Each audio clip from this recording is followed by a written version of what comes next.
All right, everybody, it is time to jump into a USA Olympic style basketball preview. And to do that, I had to call on one of our favorites from north of the border. We got my guy Baraheni's in the building. We're going to get into it. This is Green with Envy. Let's lock in.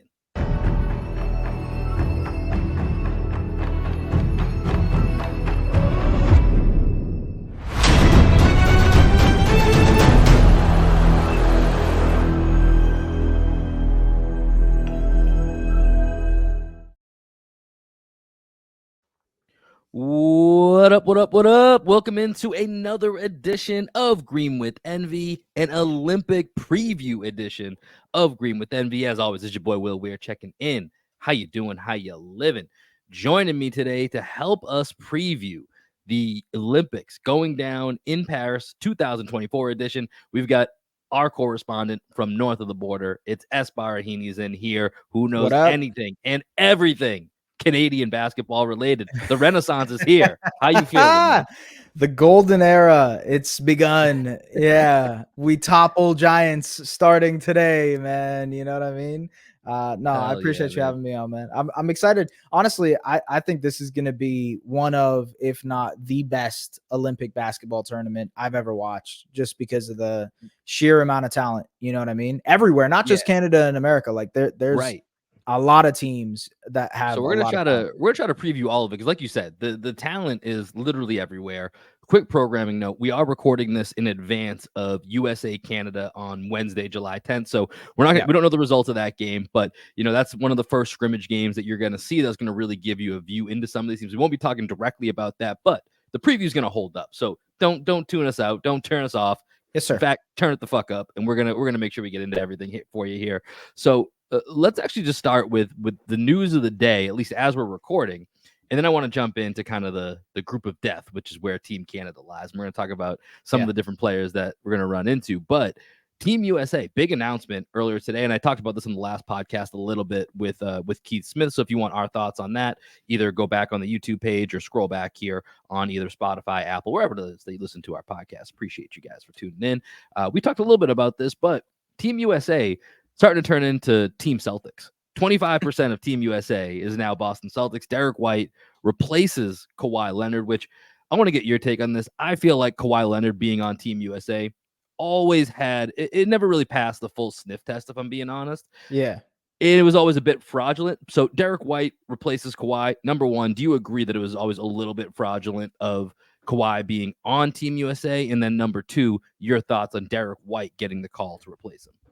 Yes, for the first question, I just thought it was going to be impossible for him to actually play for the team just because this was of the always injuries. The ending, right? How else was this going to end? This is where it was always going. It felt inevitable the minute we found out that Kawhi was going to be on the team. And I don't know. I think that's one of the bigger questions with the U.S. in general. It's because they have an older team. So how are they going to manage some of the older guys versus the younger guys on the roster? Minute loads with Embiid and KD, who apparently has a calf injury. Like all that, I think is a valid aspect to look at for this U.S. team, especially when you gauge them next to the rest of the competition in the tournament, right?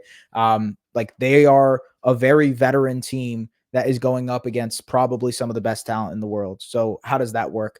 And for Kawhi, yeah, that makes sense. Like I'm not surprised at all. On the Derrick White front, I don't think anybody was surprised except Jaylen Brown. Hey, we're on a Celtics version of a podcast. We got to talk about this. Man. You know what I mean? How do you feel that it wasn't?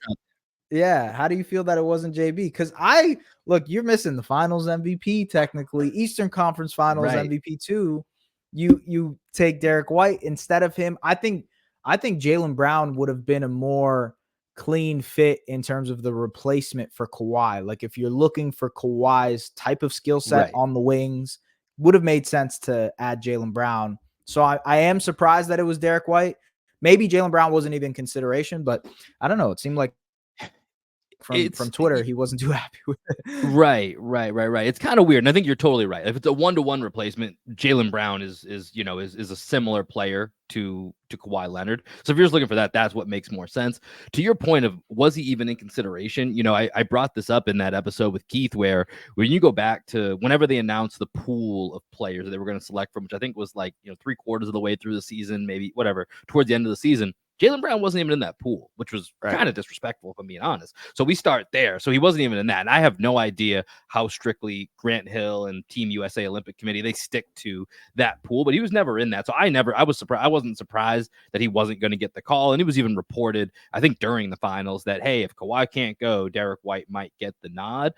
And so, I think Jaylen Brown would have been a better 1-to-1 fit for Kawhi. But as I said, the Kawhi fit always was a little bit fraudulent to me.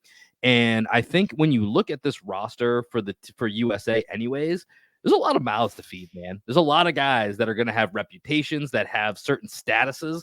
Like, this is the last go round for, as you said, there's a lot of senior USA guys. I think the way USA tried to stack this team was you had the senior guys that you're not saying no to Steph Curry. You're not saying no to LeBron. You're not saying no to KD, AD. And, if Embiid wants to play for you versus France, you're going to keep him away from France. And you'll say, yeah, come play for the US. Yeah. So there were a couple guys that either haven't always been in the mix for USA that decided they wanted to be. So US was kind of like, all right, let's do this. But what that created, as I think, just what would have been a lot of difficult decisions to have to make on playing time. And so you bring in Derrick White, and let's just be real. Derrick White is likely a guy that if he doesn't play, I'm not going to say he's not going to care. He's a competitor. He probably wants to play, but he's also not going to be like, man, my reputation's taking a hit that I'm not getting playing time over Steph Curry. Yeah.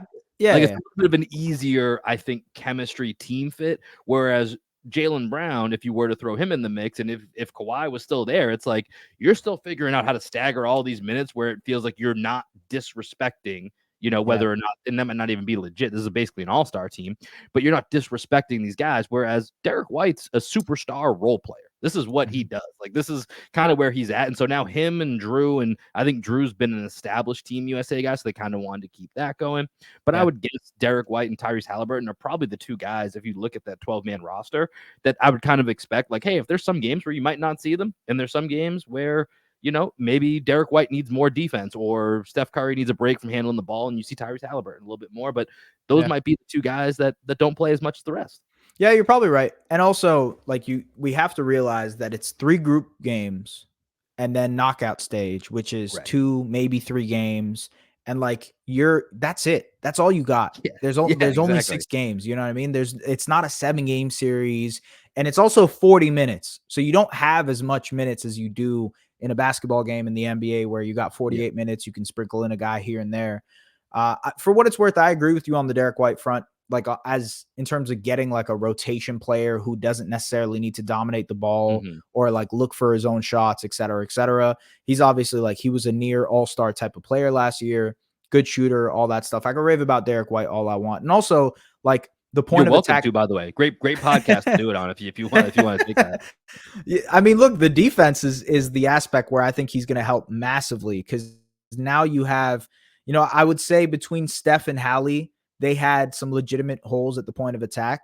And now they have Drew and Derrick White, where it's if we need a stop, if there is on the other side, Canada, right? Canada's guard play is incredible. That's what they're going to lean on with SGA and Jamal Murray and all those stuff.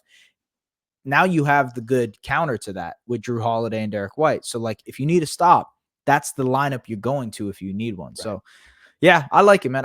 It makes sense. I guess it's just funny to do the whole, ooh, is this going to cause drama in the Celtics locker room, all that type of thing. It's just a funny thing. Hey, it's bulletin board material for Jaylen Brown. If if an Eastern Conference Finals, NBA Finals MVP can ever have motivation to come back, and this is it.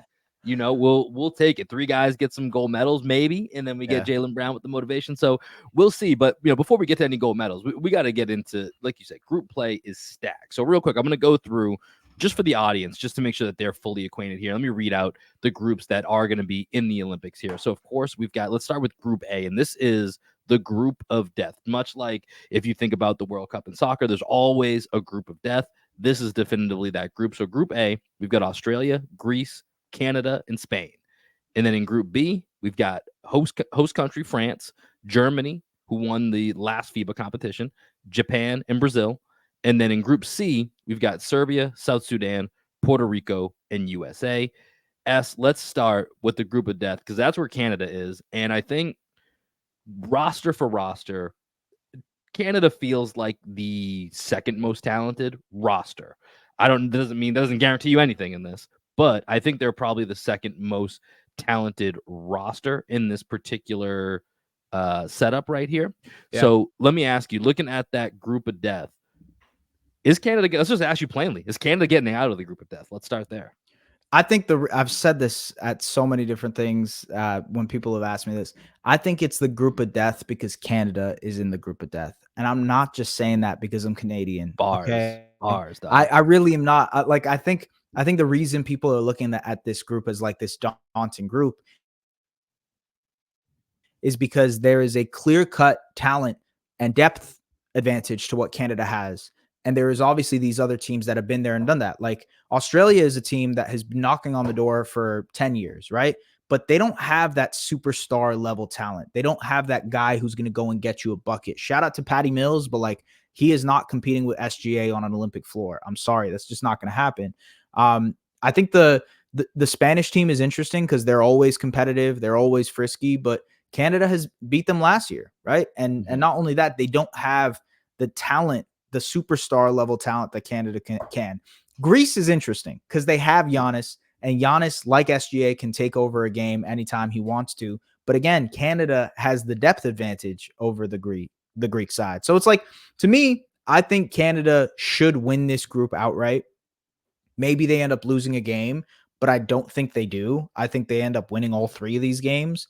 And I don't want to come off sounding like a homer, but at the same time, I just feel confident that this is everything Canada has worked for the last 10 plus years. You grow all these players, you get one of them to become an MVP type candidate, you become an NBA champion in Jamal Murray, you get all of these rotation players and RJ Barrett and Dylan Brooks and all those guys, Lou Dort.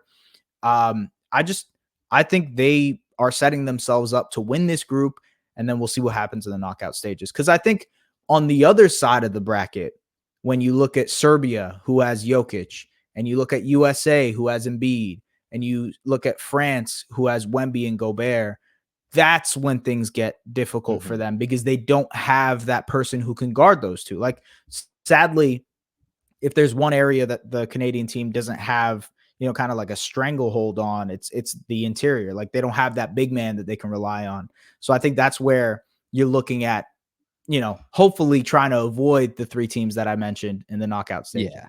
And let me ask you, and he's not going to solve these problems, but he's a big individual. Why is Zach Edey not on this team? Summer League, man. Grizzlies, they pulled him. They said, you gotta be ready for the season. We're trying to win 60 games next year. So would he be on this team if it weren't for the Grizzlies? Yeah, for sure. Yeah. Okay. And I guess, like, for me, I don't know how much pull these teams have. I mean, obviously there's contractual obligations, so therefore I guess they do have more of a say. But you're right, that is the one area with Canada where it's a little bit light, because from a guard play perspective, and listen, we know about SGA, we know about Jamal Murray. If you're a Celtics fan, you know all about Aaron Nemhard, right? Like, Nemhard came on the scene in a big way in the Andrew finals. Andrew Nemhard, excuse me, there you go. Yeah. And and that's your third guard, right? That's your third guard. Like, that's pretty devastating. And then, like you said, when you look at the rest of this group, Spain, solid, always like a kind of perennial international power, but they don't really have the star power. I don't even know, like, maybe Santi Aldama is their best player. Like, I'm not really sure. And I like Santi Aldama a lot. I'm a big fan of Santi Aldama, actually. But, that's just not going to match up with SGA and with Giannis, like you said, with Greece. And then Australia, they're just, role player central across the board with all these guys that they have. But one thing I do want to ask you here, and Patty Mills is a guy that I think jumps out to me in this regard, is what is it do you think about international play that allows for a guy like Patty? Like you said, he's not on the Giannis level. He's not on the SGA, like, not even close. And he's also older now too. But let's think of Patty Mills historically internationally. And you can throw other guys into this question too, like Dennis Schroeder, like Evan Fournier. What about international ball is so different that it turns these guys who are solid, really good NBA role players into guys that at times have put the fear into these international squads that have the top tier superstars and have, Patty Mills dropped 40 to get a bronze medal in the last Olympics, right? So, I have no idea what the answer is. I'm just curious to get your take. What do you think it is that is the difference that allows those guys to go from role player to star player on their international team and really compete with the best of the best in a much different way than what we see in an 82 NBA regular season. I've asked this to the Canadian side in the last 2 training camps that I've been to, last year and this year. And it's a bit of everything. One, the guys that you mentioned have tons of FIBA experience. Dennis Schroeder has played tons of international basketball. So is Patty Mills. Like, these guys were grown up in this environment where, hey, they saw a lot of reps playing FIBA basketball. So this is more their side versus the NBA is where they're trying to adjust. So it's like going to someone else's house, you know what I mean? And you're not as comfortable. That's sort of the opposite for them, where they feel like they're going home. It's like, oh, we know exactly what we got to do. The other thing is the rules are different. Like, the 3-point line is closer.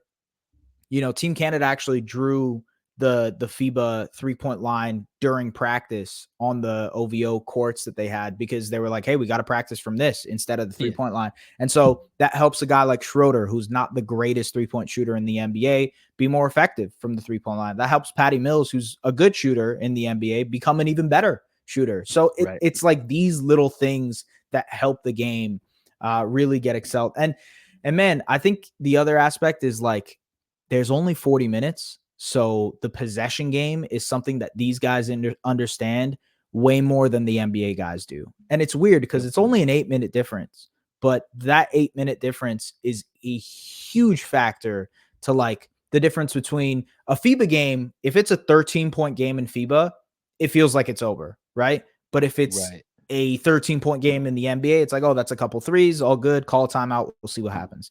I don't know. This is actually an excellent point. I mean, you think about it, like just from a Celtics fan perspective, like we just saw the Celtics have a really dominant season where I think it was like nearly 50% of their games they held a 20-point lead at one point, which is like a mind-blowing statistic. But if you take those games from 48 to 40, and maybe it's those 8 minutes where the Celtics really put, their distance in that particular game.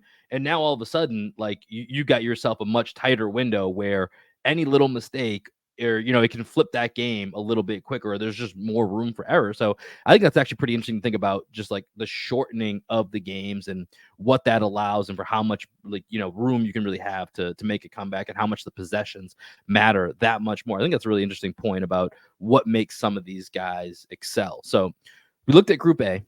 You think Canada's coming out of that? Who do you think would be the second team coming out of that? I mean, this is, like I said, it's the group of death where you can make it. Obviously, Greece has the star and Giannis, but then Australia and Spain get the depth. Who do you think grabs that second spot from Group A? Oh, you're on mute, my guy.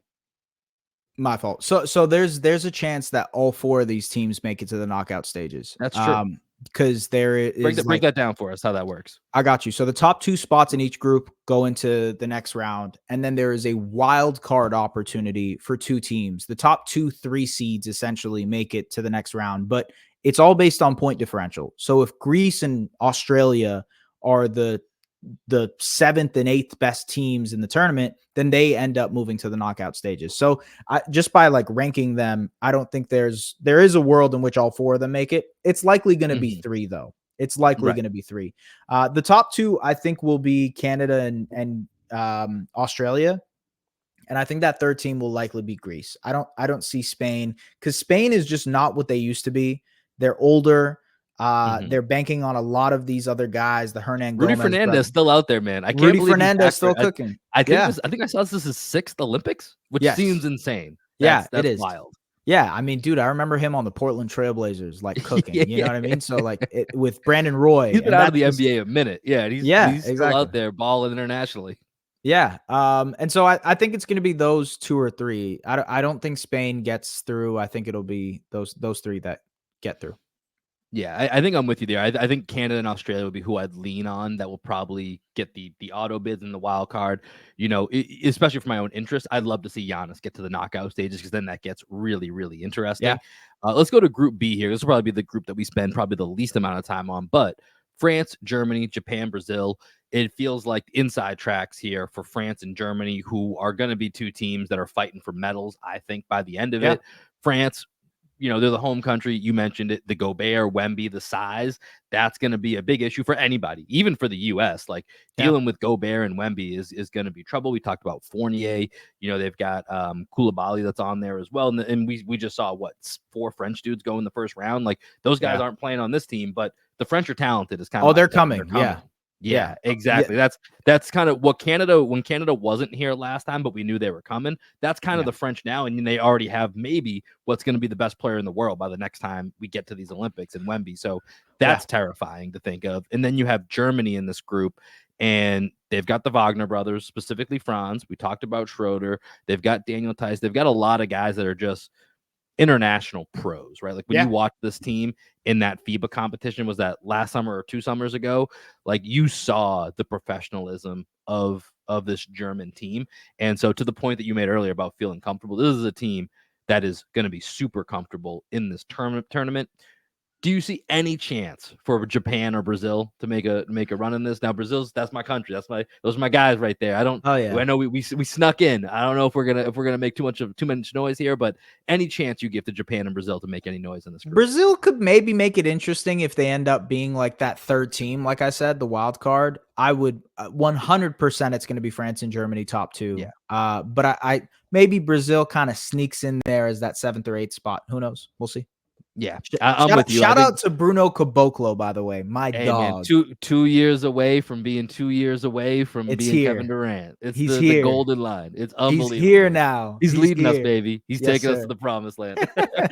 So we'll see there. Japan and Brazil, a lot of work to do in that group. But even with that, Japan's got Yuta and they've got Rui on their team. So I mean, there's talent everywhere in this group. So we'll have to see.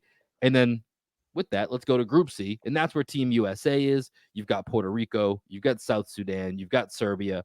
Much like Group B, this feels like should be a relatively easy path for Serbia and USA to get out of here. Anything else that you would bring up about this particular Group S? I think Puerto Rico and South Sudan are crazy dope stories. South Sudan being like the youngest team ever the youngest country ever to make it to the Olympics. Like that's so dope. The way that Luol Deng has created that program is really, really cool.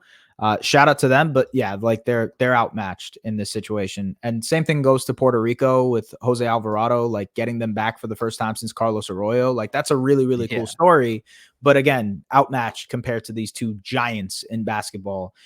And with Serbia and the U.S., I'm interested to hear what you have to say, but I'm kind of interested to see who wins that game because, like, you got Jokic, you got Bogdanovic. They also have a bunch of, like, guys who have been in and out of the NBA, who have tons of experience, who, like, they play well as a team too. I mean, obviously, you're American. You're going to say the U.S., but, like, how do you feel about Serbia as competition? I mean, listen, I think all internationally, there's not many teams the U.S. can take lightly anymore. I think that's probably the greatest understanding of what this collection of talent is. But if we really look at the rosters, there's still a pretty big size gap in this particular U.S. roster. Just going through it, and I want to do this with you later and see if you can actually name the 12 members of the previous gold medal winning team, because honestly, I forgot several of the names that were on that roster, and I think I would have gone 8 or 9 out of 12 if I had just done it on air. So I want to see what you get for this later. So start thinking about that. All right. But this U.S. team is loaded. And like we said, I think with Kawhi gone and Derrick White in, it actually makes staggering what they're trying to do and a little bit of the versatility actually a little bit easier, even though clearly Kawhi Leonard is a greater talent than Derrick White. But I think the versatility is going to be a little bit greater with this team. And so I think when you look at up and down this roster, they're going to have the ability to go big. They're going to have the ability to go small-ish. I mean, it's even hard to say small because their small ball options are going to be like Bam Adebayo and Jason Tatum, who I think if you saw some of the pictures going around, Tatum's basically bigger than Bam. He's like, they say he's 6'8". He's really about 6'10". He's got about an inch on Bam. And then in between that, you've got LeBron, who's also kind of a big that can be a wing, that can be your ball handler. We talked about the 3-point line being, closer in. Number one guy who's going to have a great time with that. Let me take Steph Curry for 500, please. That's going to be a marvel to see what that looks like. So I think Serbia will be a very good test for the U.S.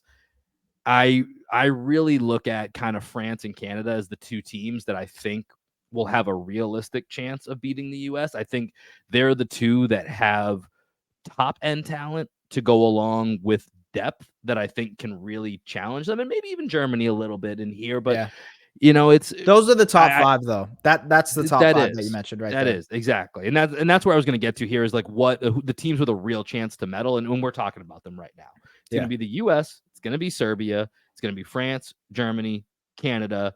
And if we're being real, even though in that group of death, I don't really think Australia, Greece, or Spain, unless they get, I mean, we'll see. Knockout round, you can get the right draw. Yeah, but I think in reality, we're looking at the Canada, France, Germany, Serbia, and USA group. That's the group of 5 where 3 of them are leaving with a medal, I think. Yeah, which is wild because that means one of them or 2 of them, one of them actually isn't going to be making the semis, Right, And so exactly. for one of them, this is going to be a pretty big failure, regardless of where they are, which is fascinating because I think the draw and dominating your competition in the group stages will matter so much because all of this is point differential, right? So the U.S. has to run up the score on South Sudan. They have to run up the score on Puerto Rico. They have to beat Serbia. Canada is at a bit of a disadvantage because they're in the group of death. So the games will likely be much closer. They're going to be facing off against Australia and Spain and Greece, where like they're probably going to win by 5 to 10. You know what I mean? Where the U.S. is going to win by 20 against South Sudan. They're going to win. We might end up with like a Canada US, first round knockout. Probably not, but maybe probably not. knockout. Maybe second round. Yeah, exactly. But you're going to see some tough matches I mean, at least to your point of only 4 of those 5 teams can make the semifinals. Yeah. That means out of those 5, if they all make it to the knockout round, one of them's playing each other in the first round of the knockout stages. So it's going to be really interesting to see how it plays out. I think most people would agree US is probably the favorite here. How would you power rank those 5 right now? Let's just leave it to those 5. How would you power rank them? I'd probably go the US, Canada second, and then I would go France, and then I would go Serbia and Germany, then Serbia, I think. Yeah, I'm with you. I would match that exactly. I was gonna say I'd flip Serbia and Germany because it's so tough though, right? Because Serbia has Jokic, right? Has Jokic, kind of right. It's like what's Germany gonna do with Jokic? But I just think there's a little bit more depth to Germany. I think people are. I'm a huge Bogdanovic fan. I love Bogdanovic. Same.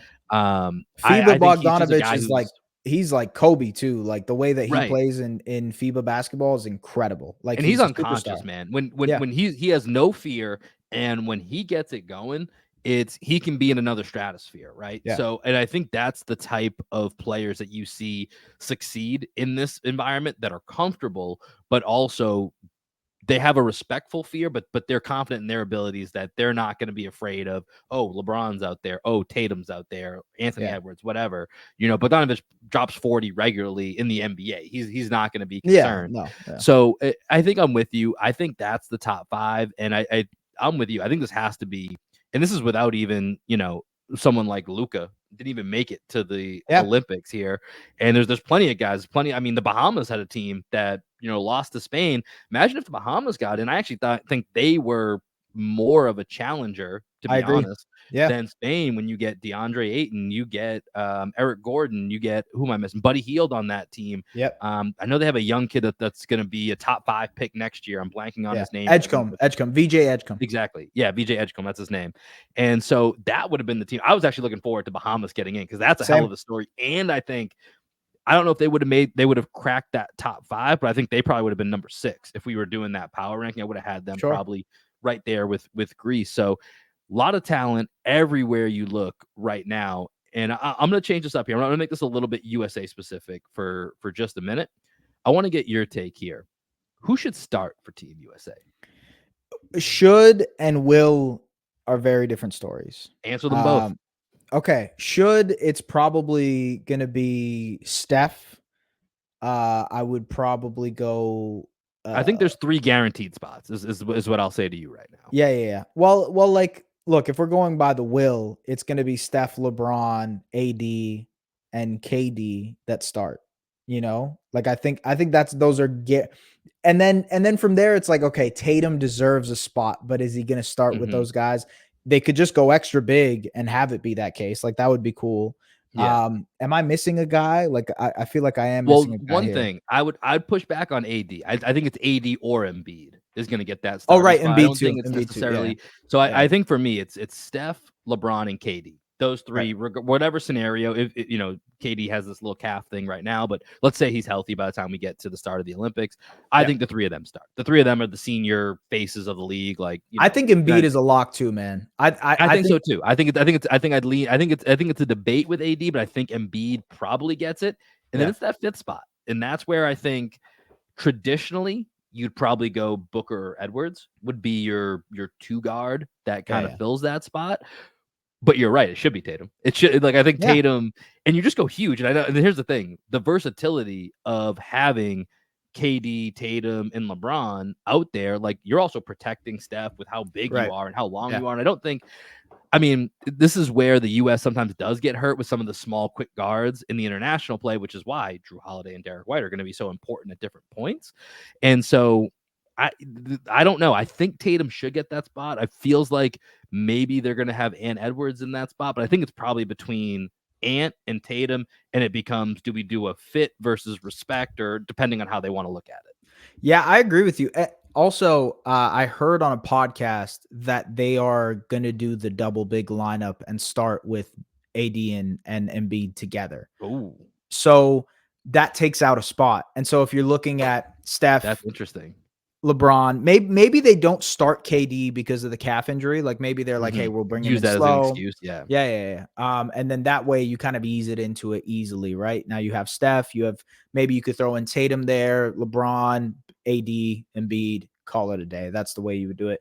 I agree that like it's interesting to see how they do the bench because like Edwards, Booker, Hallie, Drew, Bam. How are you incorporating these guys? Like, what kind of lineups are you looking for? Right. And like, what accomplishes the thing with the U.S. And this is the thing that you like, especially with this squad, you can't take away is that they're so incredibly versatile. Like, they can play Right. hella small if a team wants them to play small. They can play really big now with Embiid. And I think that gives them a massive advantage over anyone in their group and really anyone in the tournament. Yeah. Like, look, let's be This real. team is stacked specifically for everything we've talked about, praising the Yeah, rise of the international competition. Like we came in fourth in FIBA, sending our JV team, right? yeah, yeah, Hallie and Ant made the transfer to the varsity team, but we can't win these tournaments anymore if we're not bringing the best of the best. And this is, like I said earlier, there was definitely senior members that of this U.S. team and of this committee that wanted to make sure that, like, hey, LeBron, Steph, KD, like we're bringing these guys in. Like AD hasn't been here since he was on the Redeem team. You know right. what I mean? Yeah, yeah. So they're reaching in to make sure that we get the best of the best It's to kind probably of the go out last there. time for those It guys is. too, right? Like they're not I gonna think it be. is. And Yeah, that's part of, I think, this USA roster is like you have the seniors, you have kind of this middle tier of what's becoming veterans. And that's to me like the Tatum, Bam, Booker group is like the yeah, young veterans that next Olympics, they're not even quite senior yet. I mean, Tatum's gonna be 31 or 30 or whatever at that point. yeah, Like, yeah. still crazy how young he'll be at that point, but they'll be like the leaders of this team. And then they're trying to build that pipeline, which is where, I think and Derrick White probably fits in that group too, as far as like I assume he'll be back now for next Olympics. And then you'll have Ant and Halliburton with some experience, and then they'll probably look at, maybe by then it's Cooper Flag and Right. somebody else that they're bringing up there. So they are trying to create a certain hierarchy to this team with the way that it's built out.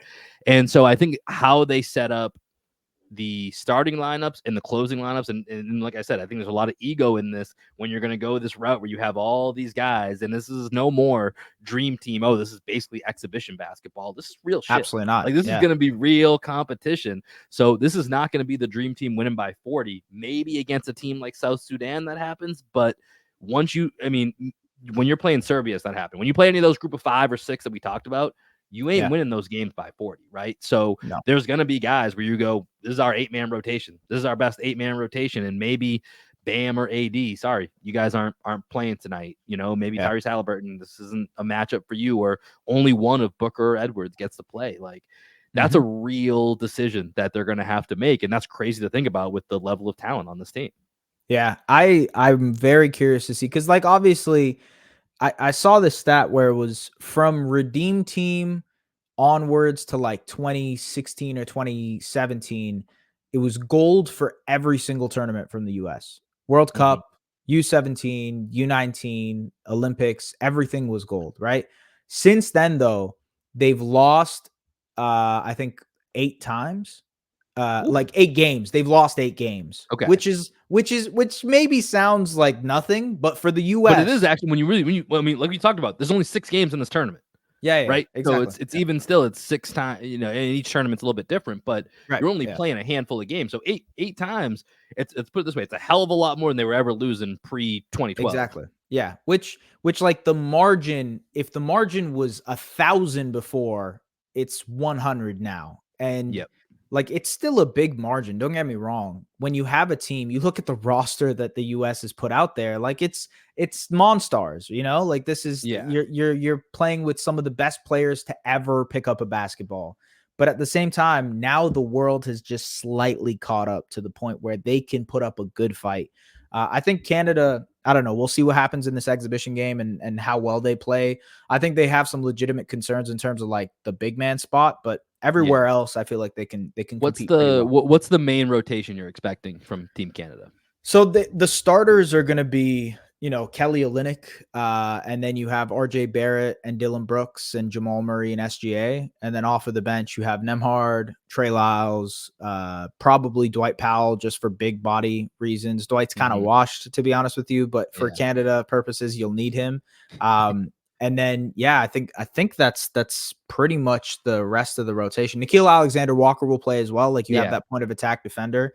I think that's interesting. Like Canada has everything required to be a really, really good defensive team, except that big man in the middle. Like that's they It have the really length is on the the one thing perimeter. missing, man. I was Yeah. wondering if Tristan Thompson was gonna find his way on this team just as, like, another big body, because Yeah, that's, yeah, like, the one thing that even in the Canadian pipeline, like, you got Edie who, yeah. we talked about briefly, but that's, like, the one thing that because, like, even right now, you don't even have Wiggins on this team, right? Like Yeah. there's other guys, Ben Shaden Sharp, McMatherin's not on Ben this team. Matherin. Shaden Yep. Sharp, exactly, like, there's other wings and guards that Canada has that's not even on this team, but Yeah. bigs is the one area where it just feels like Yeah. that's the one weak spot, both present and unless there's a future Canadian big that I don't know about, that right now that feels to be the missing It's component. It's Edie. Leonard Miller is a guy that everybody is really Okay. high on, so we'll see what happens with him. There's a couple of guys Is he like with the down the T-Wolves right pipeline. now? He He's was with the with T-Wolves. Yeah, Yeah. yeah. There's a couple of guys like down the pipeline that might turn out, maybe, maybe not. There's like this 7'6" dude named Olivier Rioux who might turn into an NBA player. I don't know. There's like Mario Lakuntuk, who's a younger player. Anyways, we're getting into the weeds here, but like there's like younger bigs that might turn out to that, but I think that's something that applies to both of the America's type of teams. Like the US had that issue for a really long time too. Right, Yes, AD and Bam are there, but without Embiid, it looks different. You know what I mean? right, And 100%. adding Embiid into this like changes the dynamic for the states. And I wonder if maybe Canada goes that route of finding a big who might want to Dude, become I was just Canadian, about to make like that joke, right? Yeah, yeah, yeah. I mean, yeah, shit, Embiid had his choice of 3 different countries to play for yeah, in yeah. this one. So, yeah, find a guy on the fringes, maybe he's got like a great grandfather that was born in Sure. Toronto or something or out in Yeah. Hamilton, see what you can find, do some digging and see if you can get that. But to your point of like when you take away AD and Embiid, it gets a little bit sketchy. I want to go back to what I told you I was going to quiz you on here. Okay. Let's see if you can name the 12 Team USA members that won the gold medal in Tokyo. Now, remember, this was 2021? supposed to be the 20. Yeah, it was supposed to be 2020. COVID kicked it to Uh-huh. 2021. Yeah. So, like I said, I looked at this the other day. I consider myself pretty well versed. I think I would have got probably 9 out of 12 of these. There's a couple very obvious ones, and we've talked about several of them, but there's Yeah. going to be a few that I'm going to be curious if you can get. So let's see how you do here. Let's see what Oh you can get. shit. Okay, man, I'm not really good at these. Okay, Kevin Durant is one of them. Yep, we got one of them. Jason Tatum is the Got it. other. Was See, this is where it starts to get tricky. Like, I don't know. Bam was definitely on there. Yep, he Okay. was on there. Um, was Jimmy Butler on there? He was not. He was not on there. Damn. See, You now got at least two. Here's the thing. I'll give you a couple hints along the way. You got at least two more guys that are on this team, that are on the that are current on this team as well. Yep. Okay, Devin Booker. That's one. You got one more that you haven't named. Okay. First I hope he's a really big fan of the show, this guy. Oh, is he? I hope he is. Drew Holiday. There you go. There you go. I want to give you that. Yeah. Okay, so you got those guys now. Let me see. I'll try to give you a few more hints here of what we got. So this was one of these guys. This was the year where it was like, oh, things are looking shaky for the U.S., but they kind of grinded out their way to a gold medal. 100%. Right? Yeah. Yeah. I'm trying to think of who was on that team. So there's an old teammate of Drew Holiday who he came to the Olympics with. In this particular on the Brandon Ingram. No. So think of who did Drew Holiday win his first championship with? Oh, okay. Right. Chris Middleton. Okay, I got you. Right. Yeah. Because they were coming off of the title. They flew with Book after the finals to get here. Okay, it gets really tough after this, so I'm just gonna kind of go through it because I think it gets really, really tough. Okay. So you got Bam, you got Walker Book, Kessler. No, he was on the FIBA team. That was the FIBA team. FIBA team. Right. All right, let me give you. So this next guy is a forward, currently plays for the Portland Trailblazers. Jeremy Grant. Jeremy Grant was on this team. What? I'm telling you, man, I was not gonna get that. I would not have gotten Jeremy Grant in a million years on this one. Damn. The next guy here, you probably would get if you really, really try to think about it. He's not on this team. He likes to punch his teammates in the face. Sometimes. Draymond. Okay. There you go. Draymond Green. We got that one here. I'm gonna skip this next one. We'll come back. This is next one. I would have got him only because it's so crazy that I always remember he's on this team. The next guy is once you said Jimmy Butler. Think of who was Jimmy Butler originally traded for. Right now, this guy would cost this particular team. They have to attach picks to get off him. Levine. Zach LaVine was on this team. Damn. Totally Bridges. Was Bridges on the team? You got the FIBA. You're thinking of the FIBA. Okay, team I'm thinking of the FIBA team. Yeah. Okay. Yeah. But yeah, Zach LaVine was on this team. Then we got, who did Drew Holiday get traded for? What? Really? Wait. Which time? Drew Holiday has been traded. That's true. The first time when he's from the Bucks. Who did he get traded for? I don't even remember who he got traded for. Damian Lillard. Oh, right. Yes. Yeah. We're talking about this current time. Yeah, we're crisscrossing. We're crisscrossing now. All right. Okay. So Dame was the other name that I think that if you had enough time, you probably would have thought about. There's two more names here, and these two guys, I would be shocked if you got. So the first one, I'm just going to give it to you. It's JaVale McGee. This is when we talk about the lack of U.S. big men. JaVale McGee was on this last roster. Wow. And then the final spot here. This is a guy where I honestly really like his game. I can't explain what happened to him. He's in San Antonio. He's a forward for the Spurs. He's not Wemby. He's not Vassell.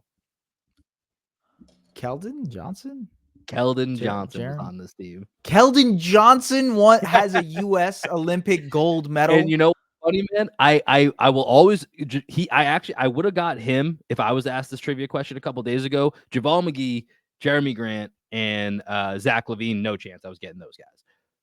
I would have remembered Keldon Johnson only because Keldon Johnson played his way onto this team, and I remember anytime the Celtics would play the Spurs, he would always give the Jays trouble. Keldon Johnson was like legit a guy that I was like, man, this guy's going to be something. And I can't explain to you how we ended up where we are today with Keldon Johnson, where he is an afterthought in the growth of what a roster around Wemby looks like. And just 3 years ago, this man won a gold medal with Team USA. Man, that team is cheeks. Like that is right. Yeah. This is what I'm saying.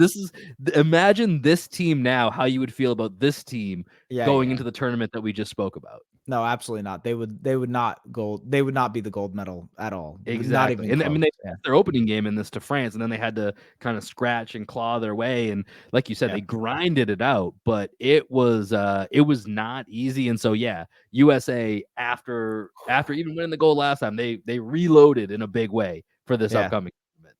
Yeah, I'm excited, man. I'm very excited to see how like everything turns out, because there's the USA factor, but then there's also all these other teams that have like legitimate chances of winning a medal, and not just a medal, but like the gold medal. And like I think Right. that's the interesting aspect to this. It's like the US has put their best foot forward. They have like an incredible coaching staff. They have all of these incredible all-time players that are playing for them that seemingly like are going to be under great chemistry. You know what I mean? But Yeah. at the same time, like every other team for the most part is putting their best foot forward too. So it's like, we'll see what happens. Every We'll team see. has NBA talent, right? There's, Yeah. I think every single one has some type of NBA caliber player. So Yeah. it's gonna be fascinating, man. Appreciate you jumping on here to preview this with me, man. It's Of gonna be course. really exciting. If we do get a big USA Canada matchup, I'll probably give you a call and we'll try to redo this. If we get like a gold medal showdown, we'll have to maybe set up a preview pod for that, man. But appreciate you joining me here, man. Anything that you got coming up here? I know you did a really cool preview with Forbes for the Olympics. Anything else that you got coming up or coming out here that you want to give a quick shout to? No, man, just going to be covering it. You'll see me on Twitter doing my stuff, but also for Forbes and for Bleacher Report and all that stuff. So yeah, you'll see me on there doing some stuff. That's right. Make sure you follow our guy here at Just S Baraheni. If you're watching on YouTube, it is on the screen right now. Of course, you'll see it in any promo that we do. S, appreciate you being on here, man. That's going to do it for this Olympic edition of Green with Envy. As we get set for the Olympics, we'll be checking back in as they start to go through some of the prelim games, exhibition games that they have leading up to the actual Olympics in Paris. And then we will have that full coverage for you. Team USA looking like Team Celtics. Can't wait to talk more about it. That'll do it for this episode of Green with Envy. As always, we're going to send you out of here with a little music from our guy, Greg Menakis, Papa Menakis, down here in Austin, Texas, with his band, Black Sheep Optimists. We will catch you guys later. Peace. It feels like summer, baby. Oh mama, feel like summer. New season got me seeing new colors. So fly, the sky will kiss you. Lips so smooth, I miss your issues. Oh mama, feel like summer. New season got me seeing new colors. Oh my, I'm slipping into white light and time to miss you. Now you're 3 shots deep that you chase with the Croy. You're looking at me while